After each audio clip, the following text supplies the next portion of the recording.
Good morning, my friends. Good morning, everyone, today at Kardec Radio here. I am just about to start my own transmission here so I can share again, as usual, on my own Facebook page so more people can be can get this message. Let me do this. I am just about to start my own transmission here so I can share again, as usual, on my own Facebook page so more people. Hold on one second, everyone. Just 1 minute. Can get this message.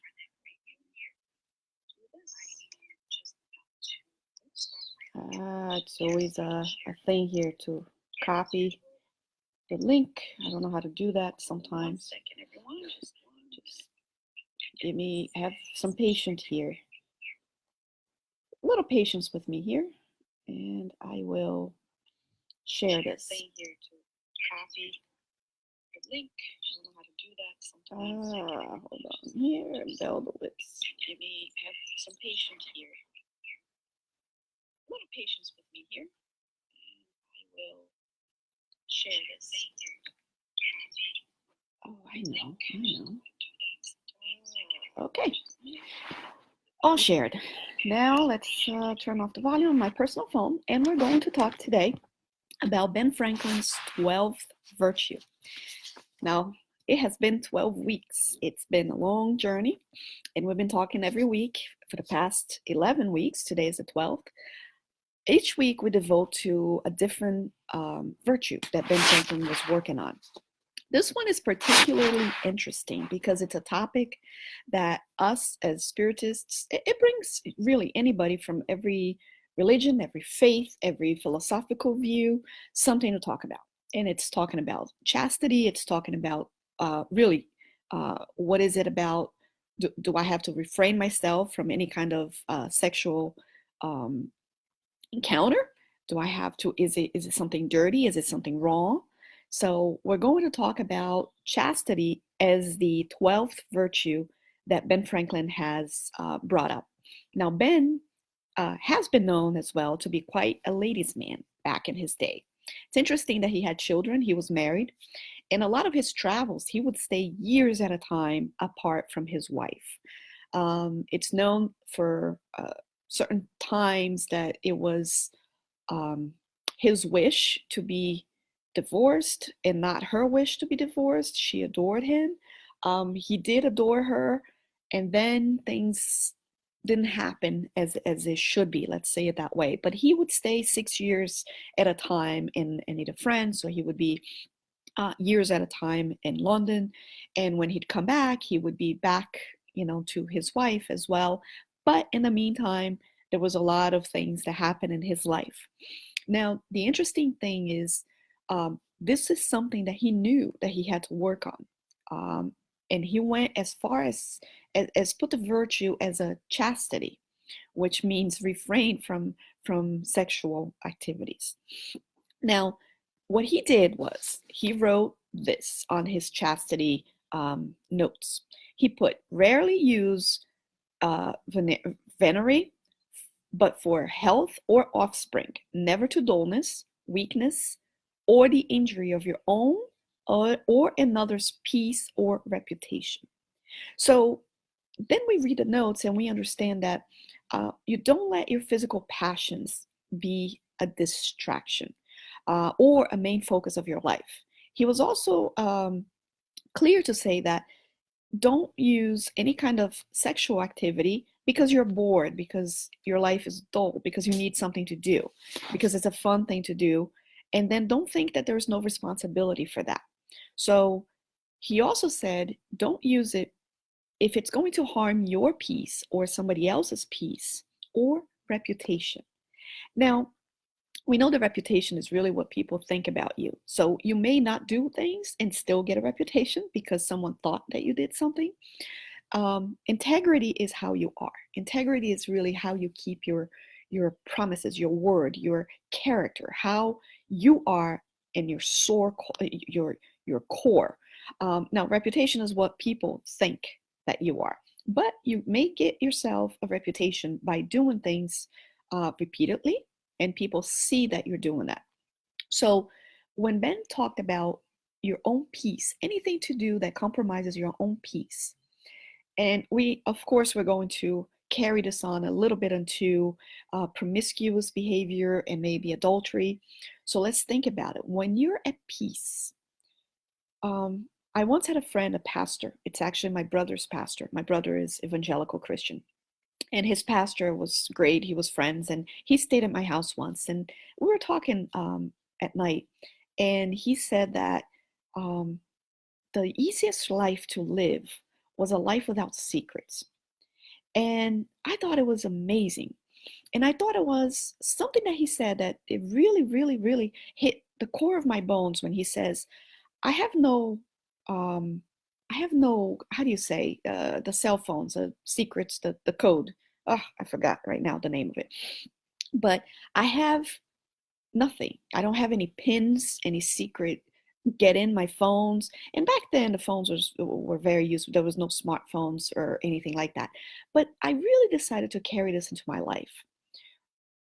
The easiest way to live, the simplest way to live is for you not to not have so many secrets. Now, in my profession, I have to be a box of secrets of my clients, but that's their secrets that are with me. Anything that someone tells me and asks me in secrecy and confines in me in secrecy, I'll take it to my grave. So that is something different. But from my own being, every time that I feel the need to keep secrets, especially from people that you love, does that bring you peace?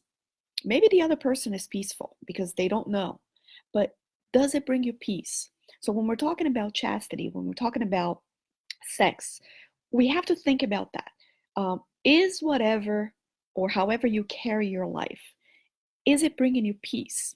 So when it isn't, then it probably is defying some type of the law of, let's say, I guess, moral conduct, but not in a moral sense to others, to society, to any of that, but something that is not sitting right with you.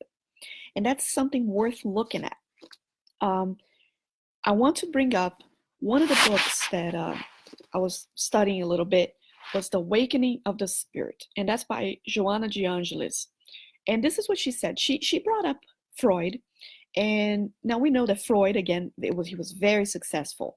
Um, and he successfully discovered in the libido, right?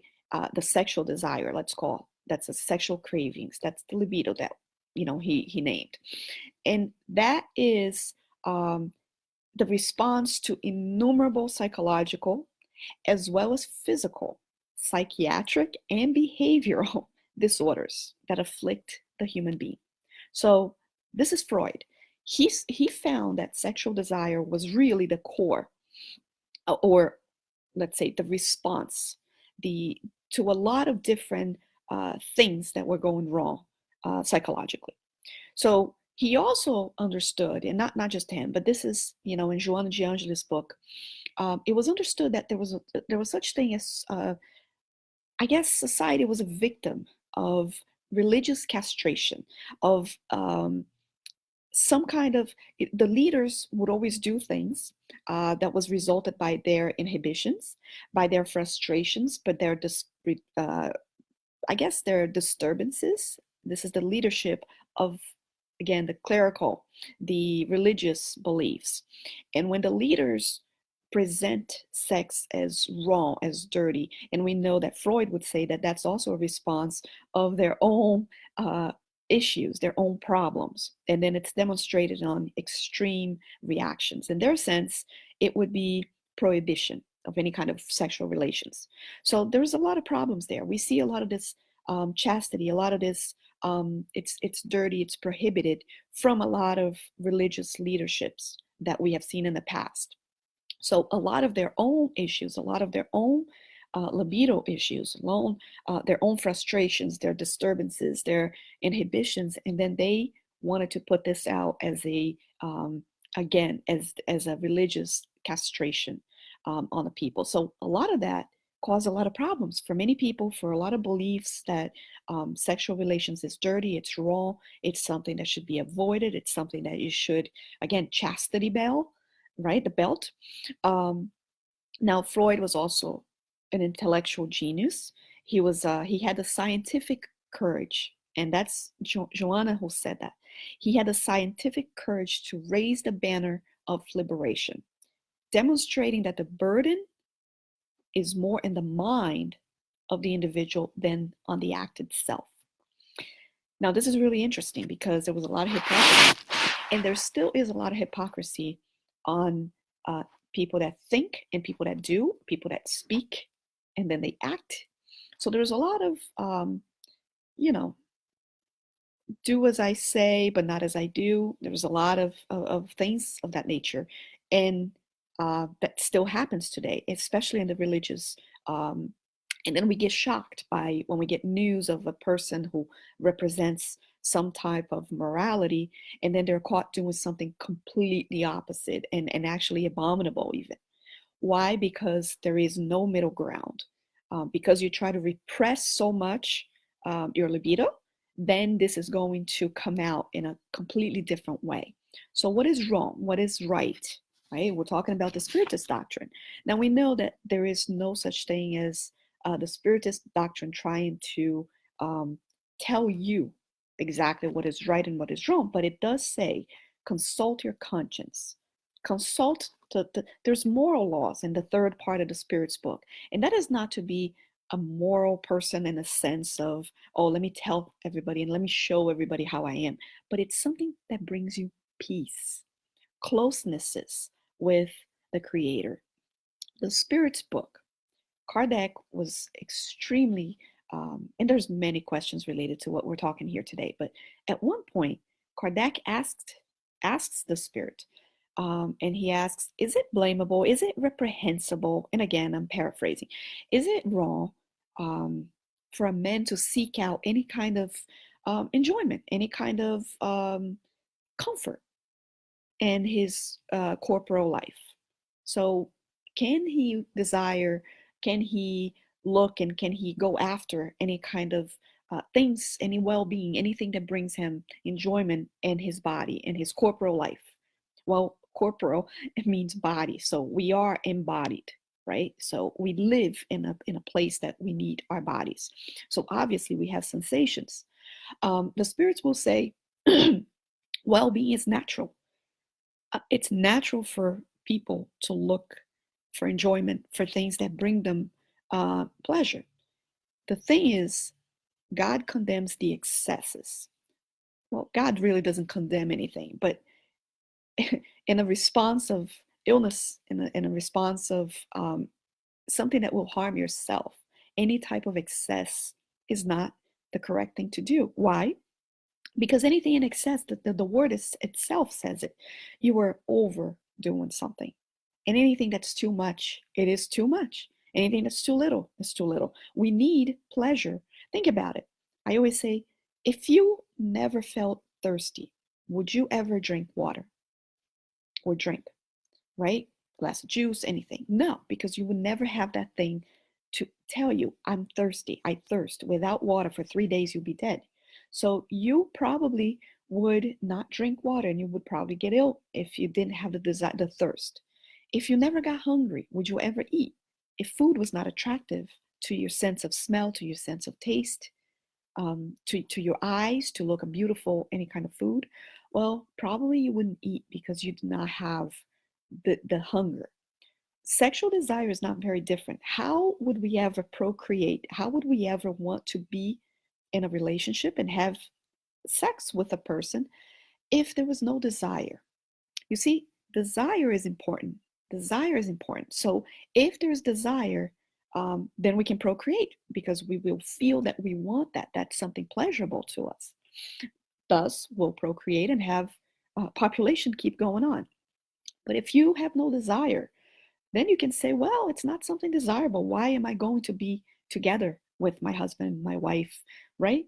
So if there is a need, if there is a bodily need on a physiological sense, then there's also a blessing for that to happen. Because if you're thirsty, then now the problem is the excess. And what do you do with that? Do you drink water? Do you eat fatty things? And do you have the desire for many people? on a level that is inconsistent with your lifestyle, that is the problem. It's the excesses. So it's not dirty, it's not wrong, it's not ugly, but there is another part here. It, plus, sex gives us the opportunity for reincarnation. Again, that's what I just talked about.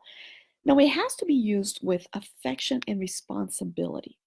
So, chastity. When we're talking about any kind of sexual relations, do you have to refrain from having? Well, it has to be used with responsibility because we are also co-responsible for whatever it is that we awake on the other person. You are responsible if you get somebody else to be angry, mad, in love. Of course, you awoke that desire or that feeling on the other person. But then we say, oh, but we have free will. Of course we do. But we also can influence others. And remember, in the Spirit's book, when it talks an entire set of questions about good and evil, and then Kardec asks if we are responsible for whatever happens to somebody else, if we did no good to them, or if we participated indirectly in any kind of harm that somebody else suffered. And the spirits will say, yes, we are absolutely responsible for anything that happens if we have any participation in that or the mere presence in that. So if you awaken sexual desire on somebody else who is having, let's say, a perfect marriage, and because of that, they decide to leave or they decide to have anything, you are also responsible because you pursued something where there was nothing before. So you are co-responsible for whatever happens and awakens on the other person. This is really interesting for us to know because it brings that sense of responsibility. Oh, is there a such thing as a judgment? Is it something that we should be, because we know most marriages do not work out in these days. It's over 50% rate of divorce. So is it wrong? Is it right? Well, nobody's forced to live in a toxic environment. Nobody's forced to live with someone that they have absolutely no desire, no love, in a relationship that really both people decided that it's going to make nobody happy. Everybody has the right, I love the Constitution of the United States. You have the right to the pursuit of happiness. So that is not different with us as individuals. We have the right as human beings to look for what brings us happiness. The problem is, if that brings unhappiness to somebody else, we have to reconsider a lot of things, how things are done. Because again, we are responsible for anything that happens to somebody else. We will respond. Now, it's interesting to know that for any kind of pain or imbalance that you cause, that we cause to any person, and that this includes sex as well. If because someone is having any kind of sexual relations outside of their marriage or even within their marriage, or however it may be, and if that is causing any kind of pain to somebody else, if any person would be hurt from that, then you will respond to whatever consequences that will. And again, there's a law of cause and effect. When I think about right and wrong, I think that we always know in our core if we are going to bring pain to others. And that is a big red flag to say, am I doing something because of love, or am I doing something that might cause so much harm to others, so much pain to others? That is the part that we have to look at ourselves in our sexual life and see if it's passion, if it's selfishness, if it's time for us to take an entire different route in our own lives. But we have to consider that every time that we cause pain to anybody, we are responsible as well. And this goes into the sexual field as well. So, sex just for pleasure, even if it's practiced with the consent of those involved. So, even if people consent to any kind of pleasure or any kind of sexual activity, can cause emotional scars. And I would say emotional scars. But it can cause guilt, regret, passion without uh, getting that back. So anytime that you feel guilty, anytime that you feel regret, this will translate 100%, that will translate to some form of emotional disturbance or even physical disturbance.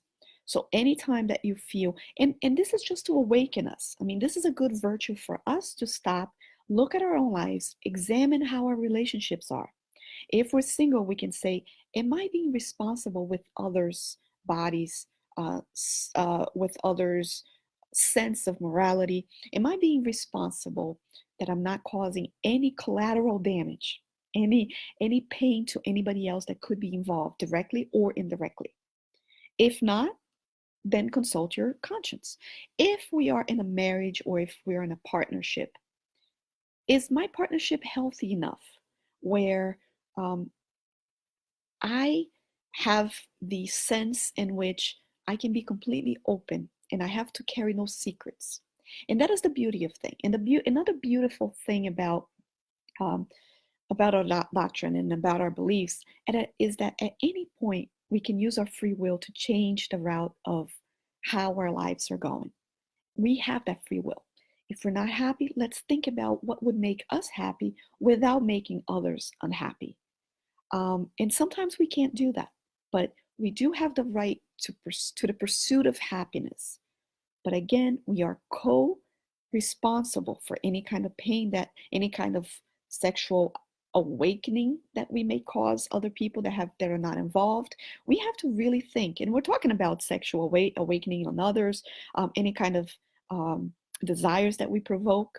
And Emmanuel would say, and not just him, that we can, even adultery is caused, Jesus said that it would cause just by the thought, just by the desire to somebody, we are already becoming adulterers.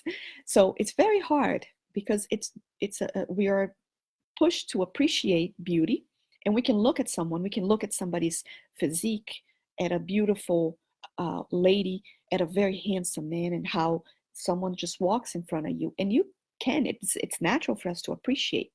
The thing that we have to work is on desire, because desire a lot of times comes with a little bit of, or a lot of bit of selfishness. It's something that I want without taking consideration on, is this person available even? So we have to really be responsible and think, am I trying to be selfish to my own needs without examining the entire picture? And if we do make a mistake, if we do come to a place in our lives that we say, oh my goodness, I've done that so many times, or oh my goodness, I'm in the middle of this, it's not a time for us to, and again, your own conscience will accuse you. And it's not an accusation for you to be punished, but it's an alarm for us to change something because it's painful. Anytime that we harm ourselves psychologically, it's painful to us. So it's just, pain is just here to redirect us, just to tell us to go another route, because it's something that's causing you discomfort. It's something that's causing you um, chaos. It's not bringing you peace. I have decided personally in my life that I would have no pins, no secrets, no codes, no passcodes. That's the word that I was looking for before, between my husband and I. Now, I have a place where I talk to, clients and people that are private, that are things between me and my clients, and that's different. It's part of my work, it's part of my fraternal counseling. Those are things that never in 100 years I would disclose, and never in 100 years my husband would ask about, because it has no concern to him. But anything in my life would concern him, and anything in his life would concern me.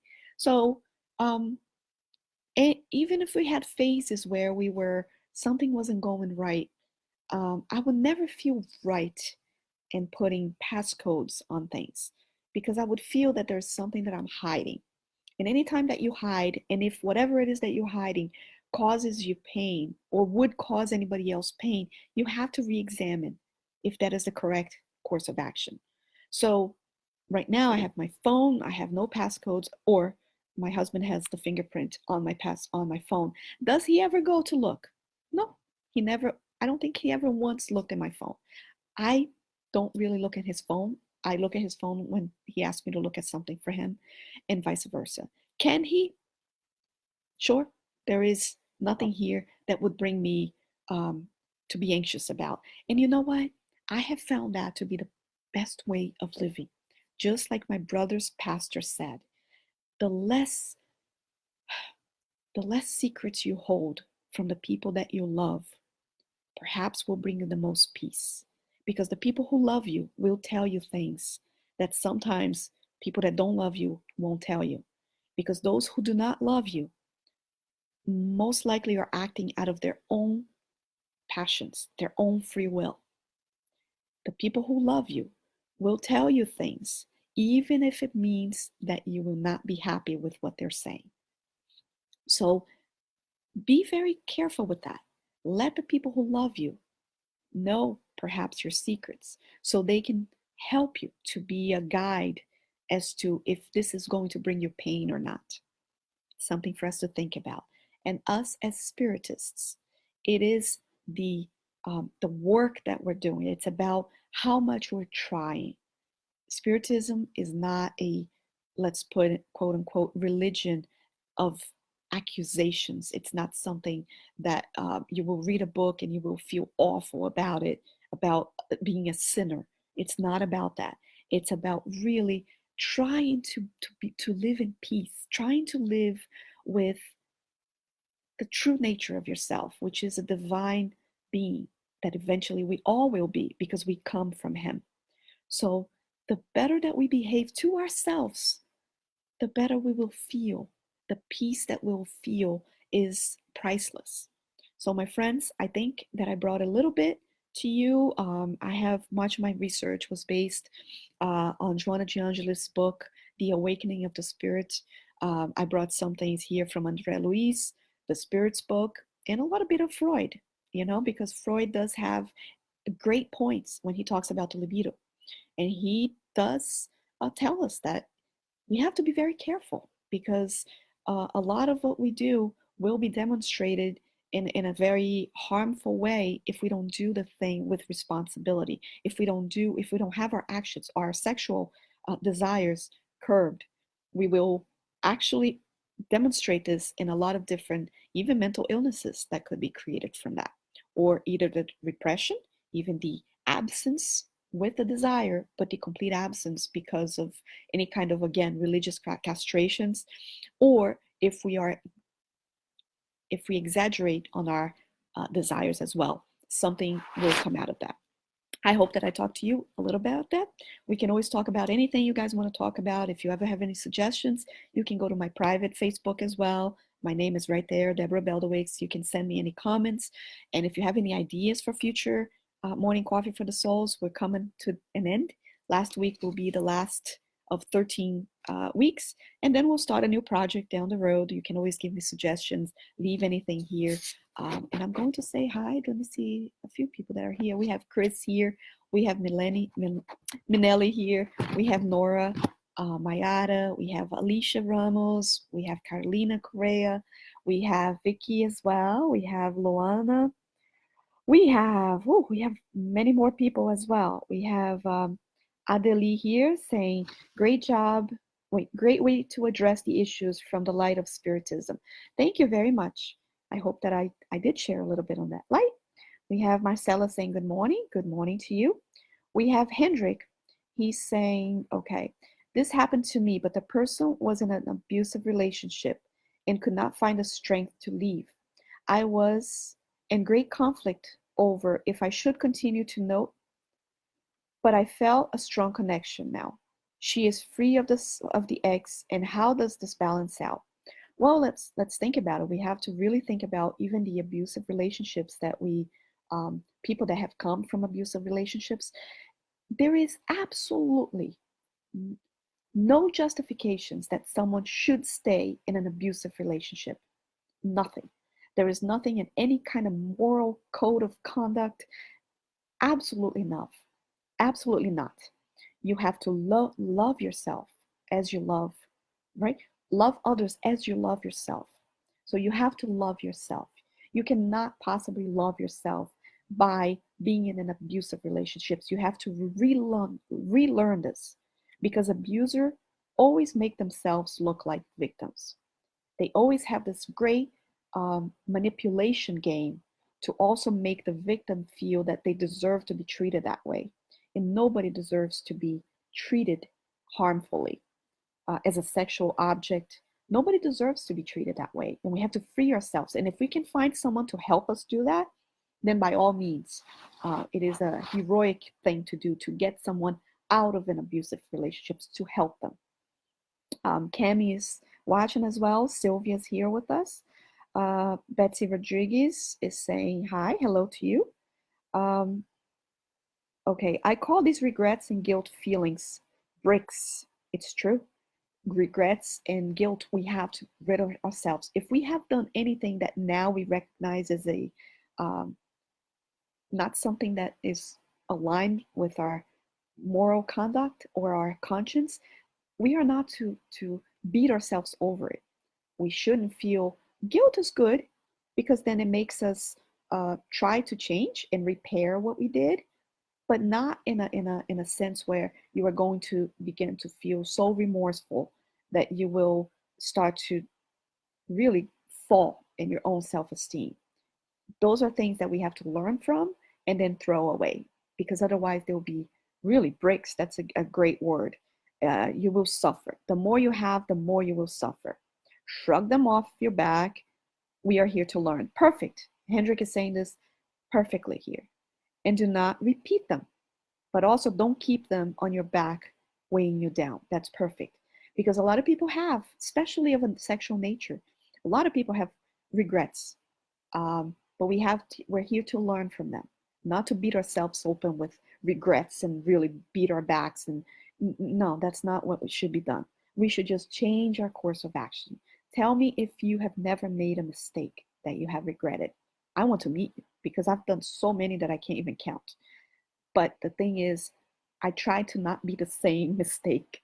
I will try to never make the same mistake again. But then I'll make another mistake because I encounter a different situation. But then I learn from it, or I already go into that situation knowing what I should be watching for. And then I'm more prone to not make a mistake. Liz is here too as well.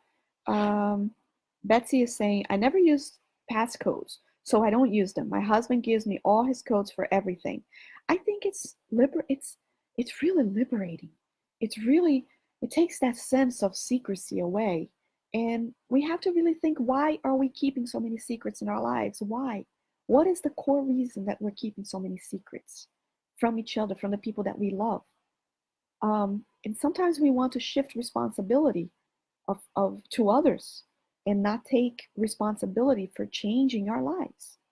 So then we start with creating different personas. We have alter egos. So I want to be the suffering wife or husband, but then outside I'm someone completely promiscuous. Why is it then that I have to live this double life? It's time for us to make a decision in our own lives, because you're causing pain, or we're causing pain to ourselves as well as to others. So something is not right. Something is not bringing you peace that Ben Franklin was so encouraging of, for you to have a peaceful life and for you to not injure your own peace or reputation. And Hendrik is saying, caramba, você é fantástica. He's saying, you're fantastic. Thank you for your response. You have a fan. Oh, thank you so much. And I'm here not every Sunday morning. This year we decided to do projects. This year we did the 12 steps of the Alcoholics Anonymous and relations to depression and anxiety. And now we're doing the 13 steps, the virtues for Ben Franklin. So next, I don't know, we'll think of something. I'm thinking of doing something biblical, but bringing into our lives over the summer. So I'm thinking about that. Thank you, everyone. And you can see all of these card decks. We did a lot of morning coffee for the souls. There's a lot of them on Card Deck Radio, and there's a lot of them on YouTube as well. Just put my name, you'll see all of them. And I want to wish you all, of course, a happy Easter. Today is Easter Sunday, 2019. How amazing. So perhaps we can use this, what's Easter, this rebirth, this new chance for a new path. Perhaps we can use, and look at how couldn't be any more dichotomous topics, right? Easter Sunday and chastity and sexual desires, but it has something to do with maybe it's time for us to reroute anything that is not bringing us peace. Jesus is the perfect example of peace and calmness and morality that brings you well-being. And for us to really look into our lives then and what is that is creating our well-being. Perhaps on a corporal sense, it's bringing you enjoyment and desires and all of that. But in your sense of peace, it's taken away from that. And it's not worth it. I'm going to tell you something. It is not worth it. Whatever it is in your life that is taken away from your sense of peace, from your sense of just, I can lay down and know that I'm causing no harm to anybody. Whatever it is, it's time to get rid of it, because your sense of lying down at the end of the day and knowing that you're not responsible for bringing any pain to anybody, it's again priceless. Even if the other people may not know that you're bringing them harm, but if they only knew that you could be bringing them harm, is it worth taking that chance? And that's what I want to bring to you, my friends. Let's be peaceful, because you know what? Jesus has proven that it's worth being and living in peace. He brought peace to us. He was peaceful. So let's try to live this peace that Easter represents, this rebirth, this he came back, this second chance. Let's all today gives us a second chance. Let's us rid ourselves from all this guilt and say, you know what?